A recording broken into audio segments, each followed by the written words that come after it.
Hello, everyone, and welcome to Kerbal Space Program. Today we're just gonna jump right in. I've got a game I've been playing for a few months now. It's kind of become my main um, game save, so we're gonna be playing on it. I've done quite a bit here with this one. We are about halfway through the science tree.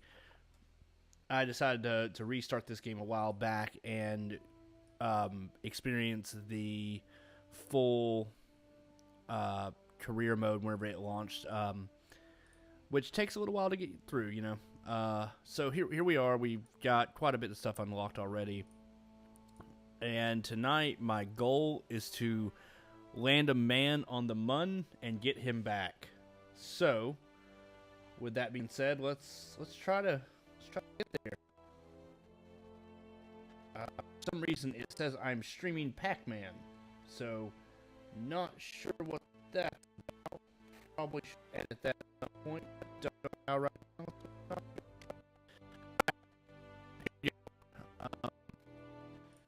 Most important part of this whole process is building something that can land on the moon and get back. So we're going to need to take a few things into consideration, like fuel and crew size and all that stuff. So we're just going to sit in one Kerbal for now. Let's see. We want to collect as much scientific data as we can while we're up there, so we probably need to attach a little Mr. Science Junior kit. Here, a thermometer, and mystery goo kit. So, just in case things don't go back to plan, we'll have one of these on here. This is an experiment storage device. If for some reason my Kerbal doesn't make it back, it gives me a way to at least, save my data that I'm trying to get back here. So let's see, what else do we want to do to this?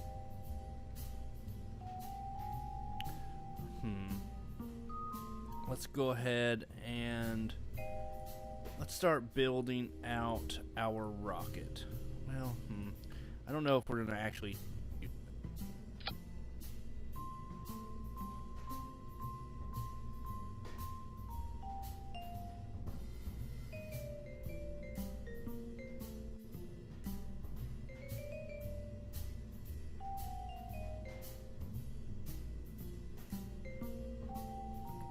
Trying to remember where parachutes are. You would think after playing this game for years I would know that, but I always get confused on that one. Probably going to be in utility, the last place I looked. So we'll put one of those on top there.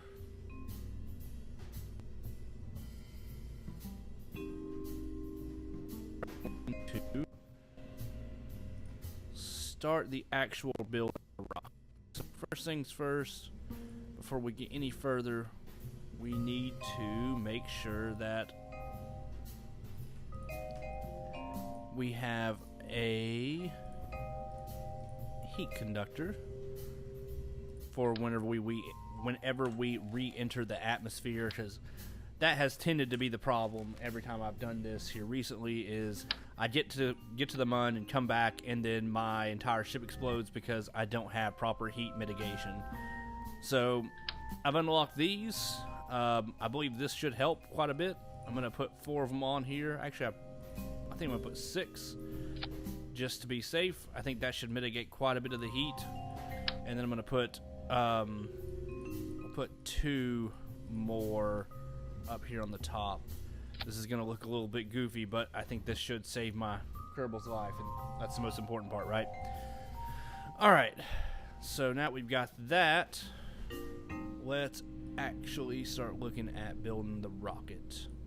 So the first things first, we're gonna actually, before we put that on, we need to add, where's it at? Where are are they?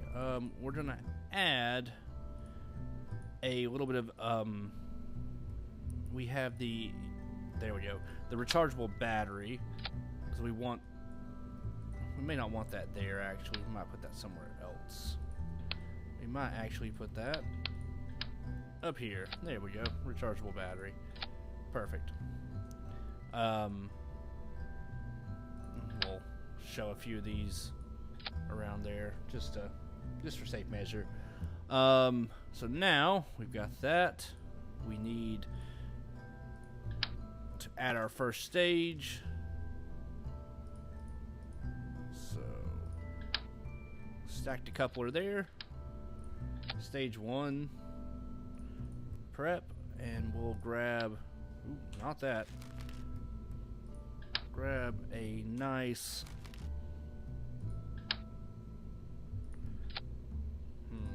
actually, we'll grab one of these.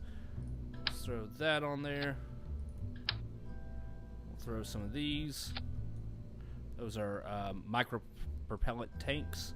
So we'll have those so we can keep our ship upright on the way up and out in space. So those might be a little bit overkill. We probably just need 4. But I'm going to keep all those micro propellants just because I think that would be nice to have in case we need that much fuel for it. So now we'll strap our first rocket on. Let's go with a small rocket here. This is just for traveling around in space. So we're going to need legs for our rocket.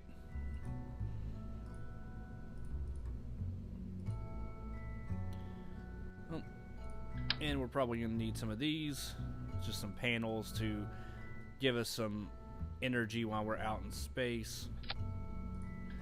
Put 4 of these on. Actually, I think 3 should be enough. Maybe 3 on each side.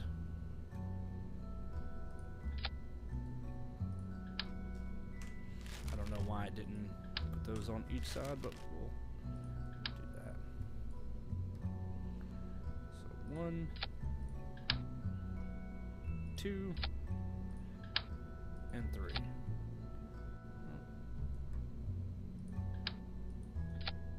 There we go. So that should be enough to keep us all juiced up the whole way there. This is a bit overkill in a lot of ways, but it's better to be safe than sorry. So now we're going to need landing legs, so some struts here. Get those as close to the bottom as humanly possible because we want those legs to touch and not the engine, because if the engine touches, this whole mission's bad and useless. So there we go. So now we've got kind of a lander.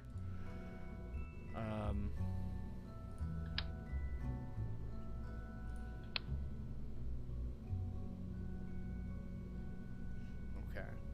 So next, let's grab our kind of the main stage rocket for up in space. So we're going to add another decoupler, the larger one. There we go. And we're going to add a couple fuel cells here. So 1,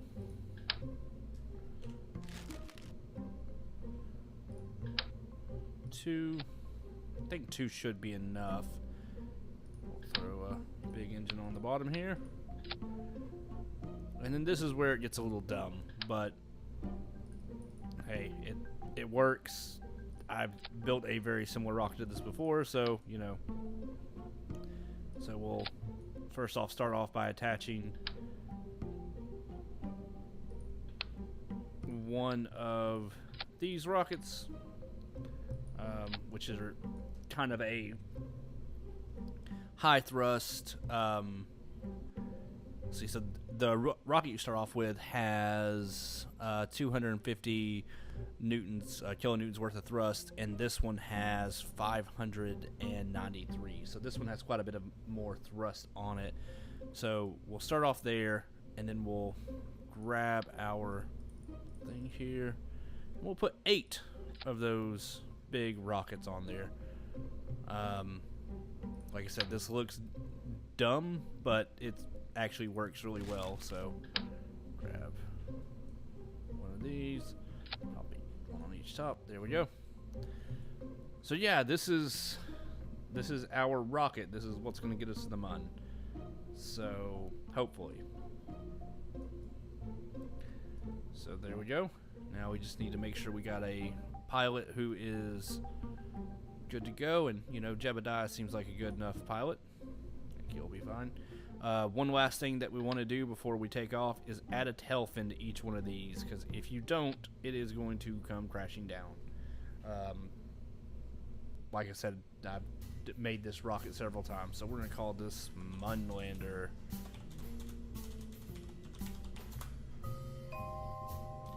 Part 10. And let's see.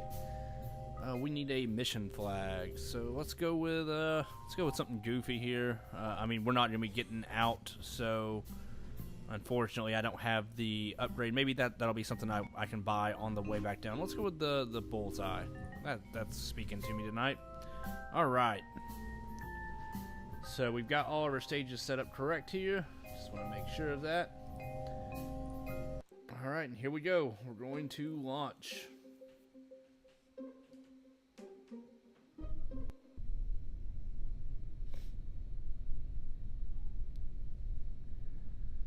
All right. So we need to check where the Mun is. It's a little ways off of what we want it to be, so we're going to fast forward here. The way I always try to do this is I try to get my launch pad about 90 degrees away from the Mun. So, or sorry, not 90. So, yeah, about 90 degrees. So, if the Mun's there, or if you're here, you want the Mun to be right over here-ish. So, all right, I think that's good. All right. And I think everything looks good on our stages. So let's do this.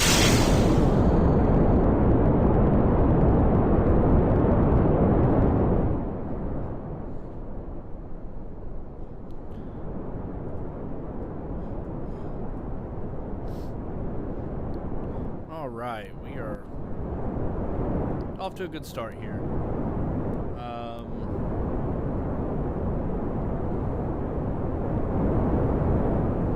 Yeah, so the fins are doing their job and keeping the rocket from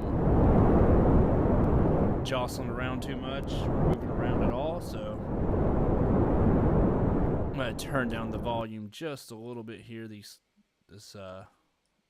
I upped the master volume trying to make it to where you guys could hear really well, and I think I might have went a little bit too high on it. So let's drag that down just a little bit. Let's drag that spacecraft noise down just a bit. All right. So we're starting to come out of the atmosphere here.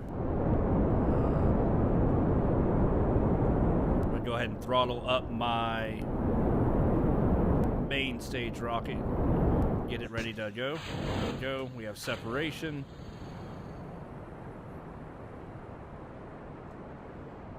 We are off into space.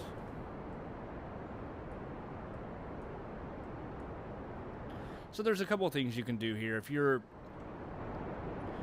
wanting to go and conserve your fuel, you would probably want to try your best to get out there, out to the Appalachians, and then do a burn out to the Appalachians burn. I don't really enjoy doing that. I honestly just will burn my mainsail or my main stage until it's out, and then use whatever fuel I have left to get to the Mun and back. Honestly, with this much fuel, it's not that big of a deal usually, but we'll see. Maybe we'll hit some snags along the way.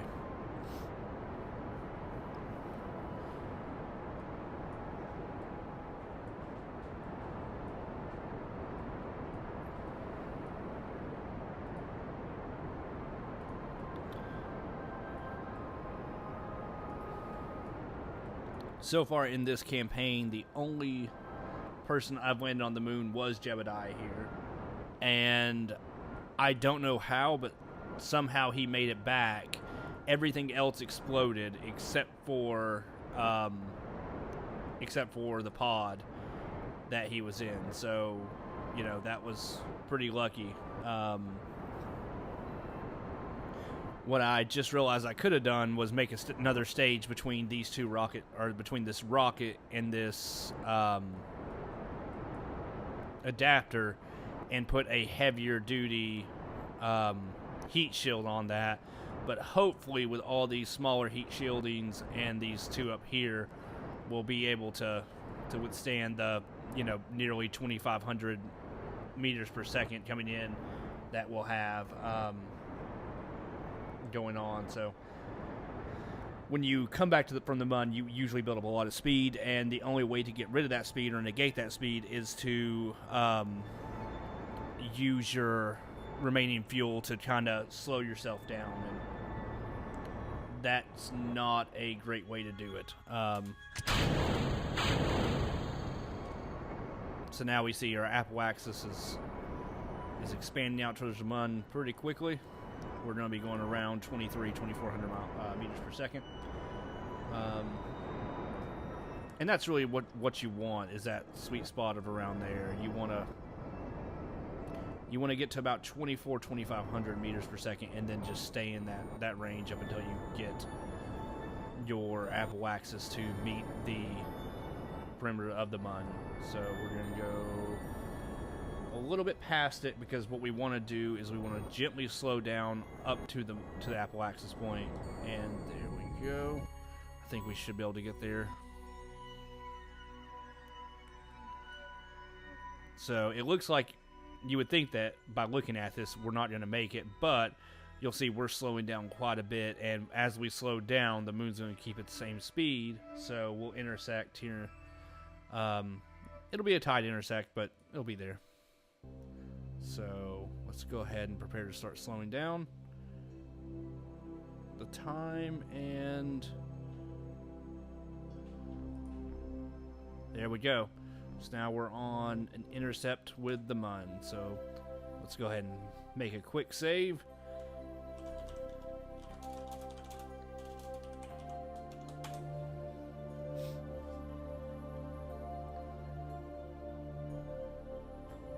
All right.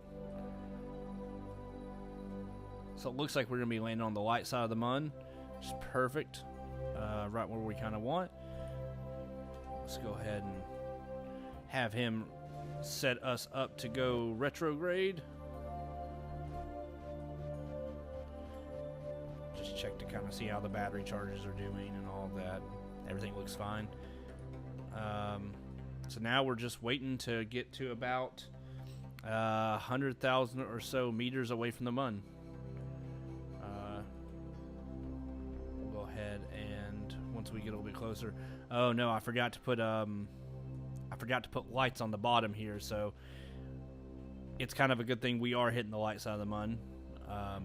Otherwise, we wouldn't be able to see what the ground beneath us looks like. So, as we're getting closer here, we're gonna start waiting. We'll get down to about 100,000 meters, and then I will start air braking us, or gravity braking, whatever you want to call it. There we go.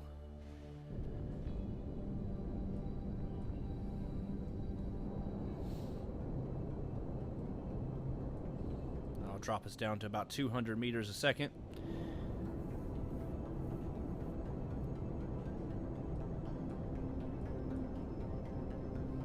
While I'm doing that, I'll go ahead and lower the gear.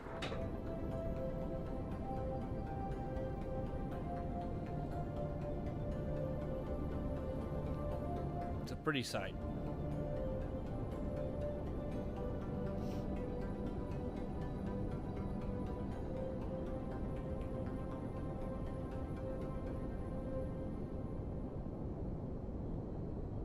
Hold on one second. I'm going to make a quick pause and check something real quick.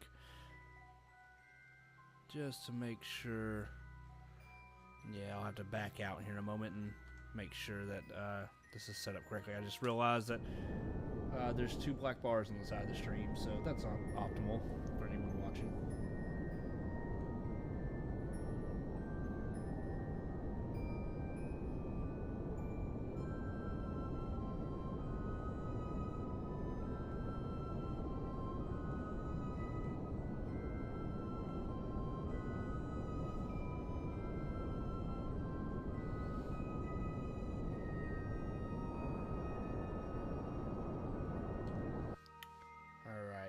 We're going to take a break real quick,